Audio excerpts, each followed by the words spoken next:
hazillashardi, yomg'irdan keyin qo'ziqorinlar o'sib ketadi debchi. Qo'ziqorinlar ham bunchalik tezlikda o'smayapti, kosmetologlar ko'payishi. Kosmetologlar kundan kun ko'payib ketyapti. Oldin hazillashardi, yomg'irdan keyin qo'ziqorinlar o'sib ketadi debchi. Qo'ziqorinlar ham bunchalik tezlikda o'smayapti, kosmetologlar ko'payishi. Misol uchun, men birinchi kursga 650 ta talaba olganman Sorbon universitetiga. Bu degani, keyingi yil men 1000 ta talaba olaman. O'zbekistonda kosmetologiyaga spros katta va konkurensiya ham kundan-kun kuchayib boryapti va agarda sizlar yaxshi, uspешный kosmetolog bo'lmoqchi bo'lsangiz, albatta o'z ustingizda ishlashingiz kerak, o'qishingiz kerak, malakalarni oshirishingiz kerak.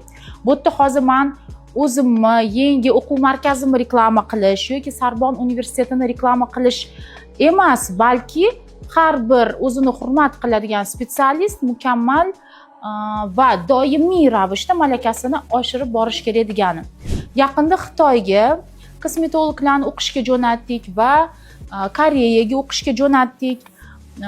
Nimaga? Yaxshi spetsialistlarni yetkazib chiqarish. O'zini hurmat qiladigan spetsialist doimiy ravishda o'qishlarga boradi, konferensiyalarga boradi, master-klasslarga boradi.